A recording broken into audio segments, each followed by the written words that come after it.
Hi good morning. सीधा सौदा के आज के इस एक्सपायरी डे एडिशन में आप सबका स्वागत है। आज थर्सडे है, वीकली ऑप्शंस एक्सपायरी की तैयारी और बढ़िया मूव भारतीय बाजार में। हम पहले तो रेजिलियंस की बात कर रहे थे और देखिए वो रेजिलियंस अक्रॉस एशिया किस तरह से पैन आउट हुआ। भारत बाजार स्टैंड आउट कर रहे थे का 1.25% का उछाल। हम ऑलमोस्ट 16,000 के बेहद करीब जाके क्लोज होते हुए नजर आए और उसके ऊपर आज भी एसजीएक्स निफ्टी दिखा रहा है, ग्लोबल मूड दिखा रहा है कि फर्दर अपटिक्स, फर्दर मूव्स हो सकते हैं अभी भी और जूस आउट ठीक होता हुआ नजर आएगा। तो भैया एसजीएक्स निफ्टी दिखाइए। आज तो 1/4%, अब 1/4 से मेरे ख्याल से 1/3% की तरफ बढ़ गई है मजबूती। हाँ, ये 50 मतलब 1/3 हो गई, 1/3% उछाल के साथ। हैंगसेंग और शांघाई को मत दिखाइए, इनकी अपनी चाल है। बाकी के एशियाई पैक बेहतर ट्रेड कर रहा है, ये ध्यान रखिएगा। अच्छा, तो मूड ठीक है। और यूएस के बाजार एक बार क्विकली स्क्रीन पे दिखाइएगा। 1/3% के आसपास मोटा मोटी वहां के 1/4 से 1/3 तो कल वो भी उछाल के साथ ही काम काज कर रहे थे। अच्छा नीरज जी, पिच कैसी है? देखो पिच तो अगर आप देखें तो बहुत अच्छा है। क्रूड 99 के नीचे भी है, ब्रेंट क्रूड $98 के आसपास चल रहा होगा। तो उस लिहाज से देखें तो पिच तो बहुत ही बढ़िया है कि आपका क्रूड नीचे है, यूएस भी फ्लैट टू पॉजिटिव है, तो कोई दिक्कत नहीं होनी चाहिए। तेज़ी का बाजार हो सकता है आज। अब वो सस्टेन करेगा, जो आप लोग कल टेक्निकल की बात करें तो 16,000 के ऊपर गैप अप अगर हो गया और सस्टेन कर गया तो फिर आगे रैली और बढ़ सकती है। तो बिना किसी बड़े फंडामेंटल चेंज के एक्सेप्ट दिस क्रूड, मार्केट में एक बढ़िया तेज़ी का माहौल बना हुआ है। तो टीम कैसी बनाई हमने, तो भाई तेल के खेल में जरूर मैं शामिल। हाँ, तो मैंने भी बस क्यूज पकड़े। अब इसमें लॉजिक नहीं है कि ये चलेगा वो चलेगा, लॉजिक जहाँ पे टेलमेंट मिल रही है उसी के साथ चले जाओ। एक्चुअली देखो, क्रूड इतना नीचे है, बिल्कुल। अगर इतना क्रूड नीचे आ गया है तो फिर आईओसी के बहुत 100 रुपये हो जाना चाहिए था, नहीं हुआ। हाँ। है ना। हाँ। ओएनजीसी गिर के 50 रुपये आ जाना चाहिए था कि टैक्स भी लगा है और क्रूड भी गिर रहा है, फिर भी वो धीरे धीरे ही गिर रहा है 4-4%। तो अभी बहुत सारी जो इंटरनल चीज़ है वो प्ले आउट होना बाकी है, लेकिन आज का मूड थोड़ा ठीक लग रहा है।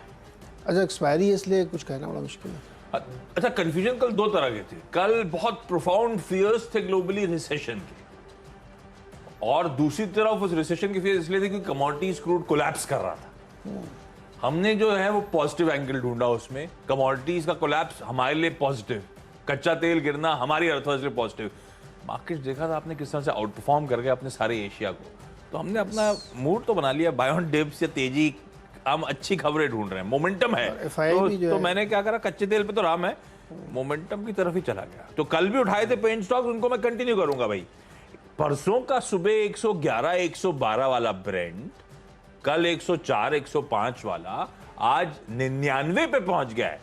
इस तरह से मैसिव करेक्शन, इरोजन, मंदी का खतरा, रिसेशन फियर्स, बहुत सारे क्रूड में तो खैर बहुत सारा एंगल होते हैं, लेकिन हेडलाइन बन रही है रिसेशन फियर्स। जो भी हो, 100 के नीचे कच्चा तेल।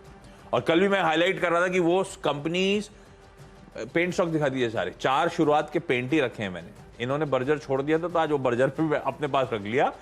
कल एशियन था, कल कांसाई था, कल इंडिगो, इंटरग्लोब, पता नहीं क्यों यार इंडिगो दो है, चलो कंफ्यूजन। इंडिगो पेंट्स था और आज बर्जर भी जोड़ दिया। चारों को दिखाते रहिए, कहानी सब में सेम है, क्योंकि मैं सिर्फ सेंटिमेंट पॉजिटिव्स ढूंढ रहा हूं। जी बोल रहे हैं, अच्छा ठीक। $100 के नीचे कच्चा तेल, पहला पॉजिटिव। तो वो इन लोगों के लिए जो इनके raw materials, derive crude drive product जो इस्तेमाल करते हैं, वो प्राइसेस इवेंचुअली कूल ऑफ, वो इवेंचुअली होंगी। ध्यान रखिए, फंडामेंटली तो ये कॉल लेना गलत है इस समय, क्योंकि कुछ अरसे तक क्रूड सब $100 रहे तो इनको वो फायदा ट्रिकल डाउन होना शुरू होगा। पर अभी क्या है, सेंटिमेंट्स हावी होते हैं, तो सेंटिमेंट से चलते मेरा मानना है क्रूड पॉजिटिव। और कल मैंने जब पेंट स्टॉक लिए थे तो मेंशन करा था वो कंपनीज जो डोमेस्टिक, जहां पे डिमांड आती है। कल आपने मार्केट्स ऑब्जर्व करा होगा, ज्यादातर सारी वो पॉकेट्स आउट परफॉर्म कर रही थी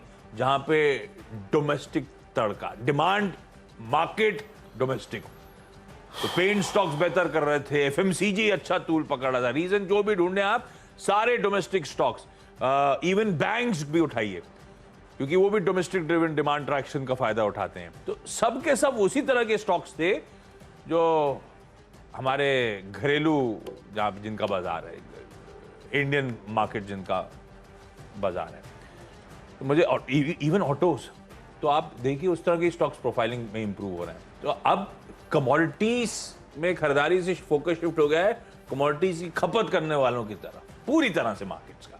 तो चारों पेन स्टॉक्स सिर्फ इसीलिए कि पिटे हुए स्टॉक्स हैं, बहुत तगड़ा वैल्यू इरोजन हुआ था, क्रूड ने मूड बिगाड़ा था, कंपटीशन का डर था, अब एक वेरिएबल तो पॉजिटिव हो गया और इसीलिए मेरा मानना है स्टॉक अच्छा मूव करेंगे।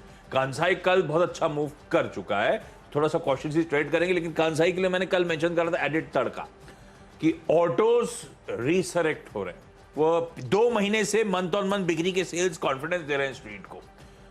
मैनेजमेंट कमेंट्री स्ट्रांग है आगे के आउटलुक के लिए, तमाम नए लॉन्चेस इसीलिए लगातार प्लान हो रहे हैं। कल टीवीएस लॉन्च करता है, फिर मारुति बोलता है अगली एसयूवी आ रही है, सब तरफ से ऑटोज को तूल मिल रहा है, इसीलिए कांसाई आउट परफॉर्म कर गया। अब ये 8% का मूव कल कांसाई का था, तो थोड़ा तो ओपनिंग होने दीजिएगा, अगर एडजस्टमेंट्स होते हैं उसके बाद देखिएगा। मुझे मानना है कि आज फिर से इन ग्रीन ट्रेड होनी चाहिए, बहुत बड़ा पॉजिटिव इन सब के लिए, इसलिए सबको ग्रीन में रखा। ओके, तो ऐसे ही खबरों के आधार पे चुना है, अब तक का एनालिसिस तो सही बैठता था, आज भी इसी तरह से रखा है। डिक्सन टेक्नोलॉजीज, अंबर एंटरप्राइज और हेवेल्स, इन 3 को रखिएगा। खबर ये छपी है निकल के आ रही कि जो कंज्यूमर इलेक्ट्रॉनिक्स वाली कंपनीज हैं जो स्मार्टफोन बनाती हैं या मोटे तौर पे समझिए जिसमें ज़्यादा इलेक्ट्रॉनिक्स का इस्तेमाल होता है, उन लोगों ने अपने प्रोडक्शन कट कर दिए हैं अगस्त एंड तक, और फेस्टिव सीज़न के लिए भी उनकी प्लानिंग में रैंप अप शामिल नहीं है। ये इसलिए उनको करना पड़ रहा है क्योंकि उनको जो चिप की शॉर्टेज है या चिप की महंगाई है, डॉलर की वजह से जो कि इंपोर्ट करते हैं, वो सारी दिक्कत आ रही है। और जो बड़ी कंपनियों के लिए काम करती है, जैसे बीच में खबर आई थी कि सैमसंग ने अपने ऑर्डर कम कर दिए हैं, तो डिक्सन के ऊपर इम्पैक्ट आया था, वैसे ही तमाम कंपनियों के ऊपर ये इम्पैक्ट देखने को पड़ा। अब फेस्टिव सीजन से ठीक पहले इस तरह की खबर कि वो अपना प्रोडक्शन कम करेंगी, रैंप अप नहीं करेंगी, ये मुझे लगता है कि एक इनके लिए दिक्कत भरी बात हो सकती है। तो इसलिए मुझे लगता है ये तीनों जो इलेक्ट्रॉनिक्स कंपनीज़ हैं इस पे दबाव रहना चाहिए। दूसरा ये कि जैसे अंबर और हैवेल्स में भी वो प्ले है कि अब एसी का सीज़न गया और इस साल का जो सीज़न था वो उतना ग्रेट नहीं गया, तो मुझे लगता है कि ये इसकी वजह से इन तीनों कंपनीज़ पे दबाव रहना चाहिए इलेक्ट्रॉनिक्स वालों में। तो इसीलिए डिक्सन और अंबर और हैवेल्स में दबाव के साथ कामकाज हो सकता है आज। 2 और स्टॉक्स अलग अलग रीजन से, अब वो कच्चे तेल की कड़ी के बाहर आ रहा हूं। एक तो नायका को ग्रीन में रखा है, अब ये वो हाई ग्रोथ वाले करेक्टेड स्टॉक्स, भाई ये 2600 वाला ऑलमोस्ट 1400 के लेवल्स पर खड़ा हुआ है, और ये सिर्फ आज के ग्रीन शेड के लिए मैं अप्रोच कर रहा हूं। पर नायका कई लोग उसको वो पिछले साल के लिस्टेड ग्रोथ स्टोरीज से थोड़ा सा अलग रखते हैं, क्योंकि इसमें थोड़ा सा ब्रिक एंड मॉर्टार भी आता है। नायका को रखा है रडार पे मैंने इसीलिए क्योंकि एक और बढ़िया डाइवर्सिफिकेशन, नायका अपने ब्रांड को, सब ब्रांड को बहुत स्मार्टली एक्सपैंड कर रहा है। नायका फैशंस ने, अच्छा नायका से मेरा मतलब है एफएसएन ई कॉमर्स वेंचर, कंपनी का नाम वो है, हम नायका के नाम से जानते हैं इसको। एफएसएन ई कॉमर्स वेंचर्स ने कल घोषणा करी कि नायका फैशंस अब एक्सपैंड करके मेंस इनरवेयर सेगमेंट में, एथलेजर कैटेगरी में ग्लूट नाम के साथ उतरने की तैयारी करेगी। तो एक और बढ़िया डाइवर्सिफिकेशन, इन्होंने तमाम अपडेट्स भी शेयर कर रहे हैं, वो प्राइसिंग वाइसिंग जो इनोवेयर की तैयारी कर रहे हैं ग्लूट के ब्रांड के बारे में। लेकिन एक इंटरेस्टिंग डेवलपमेंट है, इसीलिए इसको मैं आज इन ग्रीन लेके चल रहा हूँ। पिटा हुआ स्टॉक है काफी ज्यादा। टाइटन कंपनी को मेंशन कर रहा हूं क्योंकि इसका अब क्वार्टर अपडेट्स आ रहे हैं, उस कड़ी में जो टाइटन का कल क्वार्टर अपडेट आया, अब उसमें वो इतना परसेंटेज जंप, 2 गुना 3 गुना सेल्स, उसको वैसे मत देखिए। लॉजिकली आपको बुलियन की सेल्स अलग कर देनी चाहिए। Even ex of bullion sales jewellery 23% का जंप दिखा रही है, और कहीं भी स्ट्रीट की जो एक्सपेक्टेशंस थी उससे बेहतर ये ज्वेलरी की 23% की सेल आपको नजर आएगी। और ये दिखा रहा है कि डिमांड में ट्रैक्शन इंप्रूवमेंट कंटिन्यू हो रहा है, और शायद इस तरह की जो 23% सेल्स का आंकड़ा है वो ये भी दिखा रहा है कि टाइटन कैसे मार्केट शेयर भी साथ में गेन कर रहा है। अब वो गेन अनऑर्गेनाइज से कर रहा है या साथ साथ अपने ऑर्गेनाइज प्लेयर से भी, पीयर से भी कर रहा है, ये तो जब मैनेजमेंट से कब बातचीत होगी तब पता चलेगा। लेकिन लग रहा है कि मार्केट शेयर गेन्स भी ये कंपनी ना सिर्फ अच्छी डिमांड का फायदा उठा रही है, साथ साथ मार्केट शेयर गेन्स भी उठा रही है फायदा। तो टाइटन मैं इन ग्रीन लेके चल रहा हूं, फिर बहुत रीसेंट करेक्शन के मोड में आया था, राकेश झुंझुनवाला साहब की जहां सिग्निफिकेंट होल्डिंग्स थी, वो सारे स्टॉक्स वैसे मार्केट से ज्यादा प्रेशर झेल चुके हैं ऑफ लेट। तो अब इस क्वार्टर का शेड्यूलिंग पैटर्न आने दीजिए, तब क्लैरिटी आएगी कि वाकई यहाँ पे भी कुछ ऑफलोड हुआ है। डेल्टा कॉप वगैरह तो बहुत प्रचलित हो गए थे, डिस्कस्ड, वाइडली डिस्कस्ड थे। अभी टाइटन में किस तरह का अगर चंक रिलीज हुआ है, खुले बाजार में नहीं हुआ है, वो आज जब, क्योंकि अब जून महीना खत्म हो गया है, तो अब शेयर होल्डिंग पैटर्न्स आएंगे, उसमें ऑब्जर्व करेंगे हम लोग। अदरवाइज टाइटन आज एटलीस्ट नंबर्स के लिहाज से, जो अपडेट आया उसके लिहाज से, इन ग्रीन लेके चलना चाहिए। ओके, पर अगले जो 3 स्टॉक है वो है हमारे ब्रोकिंग हाउस वाले। इसमें एंजल वन, ICICI सिक्योरिटीज़ और IFL सिक्योरिटीज़। ऐसा लेकर एक खबर हमारे सहयोगी वेबसाइट मनी कंट्रोल ने छापी है कि जो रिटेल पार्टिसिपेशन है, देखिए रिटेल बड़े स्मार्ट निकले इस बार, समय से पहले निकल गए। रिटेल पार्टिसिपेशन 5 ईयर्स लो पे है इस समय। ये क्या कैश के उससे, क्योंकि कल मैंने ICICI सिक्योरिटी को रेट लिया था, वो ये था कि कैश कंपोनेंट, वायदा बाजार में तो वॉल्यूम्स आ रहे हैं, जो कैश में, हाँ कैश में तो उन्होंने 37% कर लिया, 34% गिरा लिया उन्होंने। वायदा में भी जो F&O का डेटा है रिटेल का, वो कंटिन्यूएशन में नहीं है, यानी पोजीशन होल्ड नहीं करते वो। इस बार रिटेल ने थोड़ा, हमको लगता है, स्मार्टली प्ले किया है कि आप देखिए ग्लोबली मार्केट जितना गिरा उससे कम हमारा गिरा, उससे पहले उन्होंने एग्जिट ले लिया है। ये उनके लिहाज से बढ़िया है, लेकिन इन कंपनीज के लिहाज से 31 मई तक का जो NSE का डेटा बता रहा है कि 34.7% पे गिर के उनका पार्टिसिपेशन हो चुका है, और ये 5 ईयर्स का लो है, जबकि पिछले बार कितने बढ़ के आ गए थे, खूब सारे इवेंट खुले थे। हम रिटेल थोड़ा डर भी जाते हैं जब वायदा में बाजार का भाव गिरता है। और दूसरा, अब थोड़ा हमें बाजार से डर लग रहा हो, थोड़ा सा ऐसा हो सकता है कि SIPs के थ्रू ही हम जा रहे हो, म्यूचुअल फंड में जा रहे हो। वो तो पहले भी जा रहे थे, तो वही कह रहा हूँ, थोड़ा सा डर लग रहा है भाई। अब ये जो 9-10 करोड़ डीमैट अकाउंट खुल गए हैं, हमें यही मानना चाहिए हम स्मार्ट हैं, जिसमें कोई दिक्कत नहीं। कोई शक ही नहीं मुझे, हमने बस सॉरी, हम स्मार्ट ही हैं। रिटेल इन्वेस्टर इस बार बहुत ही स्मार्ट निकला है। तो ये जो डेटा घट के आया है, ये मुझे लगता है कि इसकी वजह से काफ़ी ज़्यादा जो इन लोगों की एक बैलेंसी थी ब्रोकिंग हाउसेस की, कि बहुत ज़्यादा ब्रोकेज हो रहा था, रिटेल हो रहा था, वो थोड़ा सा कम हो रहा है। दूसरा मुझे ध्यान आ रहा है कि जिरोधा के जो कामत जी हैं, उन्होंने कई बार ये बात वार्न की थी, और बाकायदा पब्लिक में, वो जबकि वो खुद एक ब्रोकिंग हाउस चलाते हैं, लेकिन उन्होंने वार्न किया था कि देखिए जो मार्केट का सिनेरियो बन रहा है उसमें इन्वेस्टर हो सकता है दूर चला जाए, और वो नंबर अब देखिए इसमें दिखने लगे। तो मुझे लगता है इसकी वजह से थोड़ा सा दबाव देखने को मिल सकता है इन तमाम कंपनीज़ के ऊपर, तो उसको ध्यान में रखना चाहिए। बाकी देखते हैं कैसा होता है। तो तीनों ब्रोकिंग हाउस में मुझे लगता है थोड़ा प्रेशर रहेगा आज के लिए। 6 स्टॉक हो चुके हैं, एक छोटा सा ब्रेक, और ब्रेक के बाद फिर आगे 4 स्टॉक्स।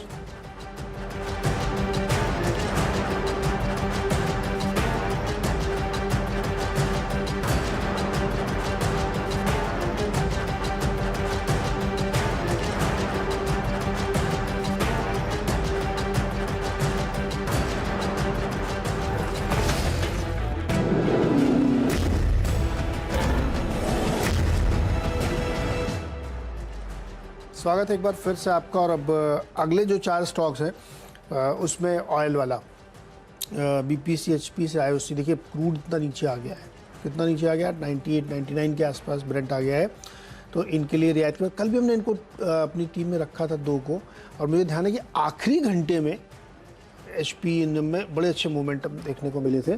तो ये मोमेंटम जारी रहेगा क्योंकि इनकी अंडर रिकवरीज ठीक होंगी, और अभी कल भी शायद उन्होंने LPG के दाम भी बढ़ा लिए हैं फिर से, 50 रुपए 50 बढ़ गए ना सिलेंडर दाम। अब मैं सिलेंडर जो हमारे घर में यूज होता है पाइप तो गया थोड़ी आलू सस्ता किया था ना सरकार ने, तो अब सिलेंडर में ज्यादा तो ठीक है ना। मतलब आलू का इंपोर्ट जो था वो कंटिन्यू करने की मंजूरी अगले 1 साल तक का भूटान से, तो वो फायदा मिला आपको आलू का। भूटान में बहुत आलू होता है क्या, पता नहीं, भूटान से जरूरत पड़ रही हमको, और वो सिलेंडर इसलिए उन्होंने एडजस्ट कर दिया। मतलब आप पे कोई इम्पैक्ट ना पड़े, आप न्यूट्रल रहिए। आप न्यूट्रल, ठीक है, तो हम न्यूट्रल है, लेकिन कंपनी को फायदा। अच्छा, इनको तो सेंटिमेंट पॉजिटिव भी है। अपस्ट्रीम कंपनीज पे जो बिल फाड़ा है, उम्मीद तो ये है ना कि इनके लॉस की भरपाई के लिए तो फाड़ा गया, वही तो कह रहा हूँ। तो फिर इनको इसीलिए सेंटिमेंट पॉजिटिव चले जा रहा है। ये जो तीनों कंपनी ना, OMC बहुत स्मार्ट प्लेयर है ये। जैसे इनके अंडर रिकवरी होती है, रोना शुरू कर देते हैं, तो उधर ONGC के ऊपर बिल फट जाता है बेचारा। मतलब ONGC जन्म जन्मांतर से इनकी सब्सिडी भर रहा है, और अभी भी भरेगा वो। और ये तो इसलिए खैर है नहीं, वो क्या करते हैं अलग बात है। ये मुझे लगता है सेंटिमेंट पॉजिटिव इनको रखना चाहिए। और 10वां स्टॉक है इंटरग्लोब एविएशन। कल बड़ी तमाम सारी खबरें आ रही थी, ये लैंडिंग वो लैंडिंग, मुझे लगता है यही एक ठीक ठाक है। और इसमें खैर वो तो अलग खबरों की वजह से जो क्रूड लगातार गिर रहा है ना, तो अगर ये सस्टेन कर गया तो आप सोचिए कि ETF के दाम में बड़ी कटौती हो सकती है और वो इनके लिए बहुत पॉजिटिव होगी। तो मुझे लगता है कि इंटरग्लोब पे ध्यान रखिए। हालांकि डॉलर की मजबूती इनके ऊपर बहुत भारी पड़ती है। मैंने पहले भी समझाया था कि इनका जो खर्चे हैं ना वो डॉलर में होते हैं और वो इनके ऊपर बहुत बोझ बना हुआ है। तो लेट्स सी, अभी RBI साहब ने कल कुछ कदम उठाए तो आज हो सकता है करेंसी थोड़ी सी अपनी स्ट्रांग हो। तो एविएशन में तक इंटरग्लोब में ध्यान रखना चाहिए, ग्रीन ट्रेड हो सकता है। ओके, अब पहला यहाँ पे स्टॉक, एक मैंने टाइटन का अपडेट लिया, तब मैंने मेंशन करा कि भाई अच्छा अपडेट था। ऐसे ही शोभा का अपडेट आया। वो शोभा डेवलपर्स जो हुआ करती थी, बेंगलुरु की real estate company, south sweet spot में है ये। कुछ दिन पहले हम लोग चर्चा भी कर रहे थे। अब highest ever sales volume, value और प्राइस रियलाइजेशन बीते क्वार्टर। तो बाकी सारे डिटेल्स स्क्रीन पे आते रहेंगे। Highest ever quarterly sales volume जब मैं कह रहा हूं तो 1.36 मिलियन स्क्वायर फीट, साल दर साल 52% का जंप। यानी कि Q-on-Q देखना चाहिए हमें ज्यादा अब इस समय, क्योंकि डिस्ट्रैक्शंस थे। लेकिन जो हाईएस्ट एवर क्लॉक करा है उसमें Q-on-Q में भी फिर कंपैरिजन करने की जरूरत नहीं, हर पैमाने पर ये नंबर्स बेहतर होते हुए नजर आए। रियलाइजेशंस में इंप्रूवमेंट देखिए साउथ में, साउथ से मतलब शोभा में 76-26 पहले था पर स्क्वायर फीट, वो 76-26 बढ़कर हो गया है 84-31। इस तरह से बेंगलुरु का बाजार में, इस तरह से कई सारे साउथ के मार्केट्स में वो औसतन प्राइसेस बढ़ रहे हैं प्रॉपर्टीज के।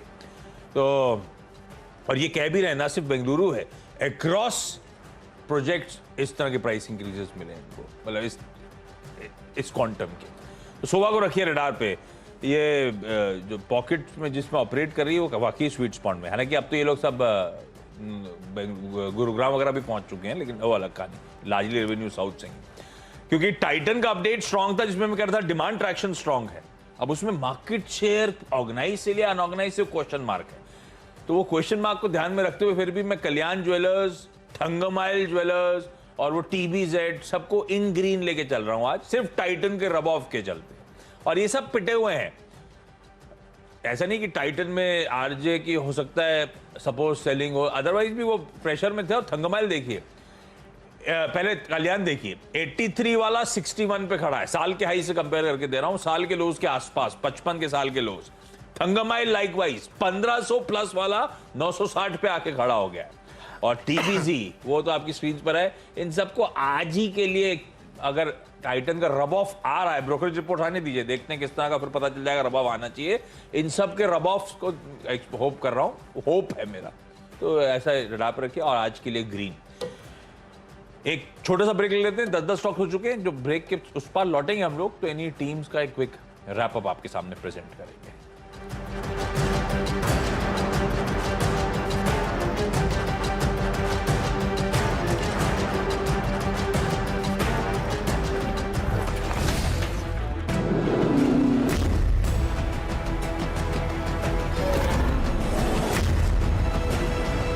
आवाज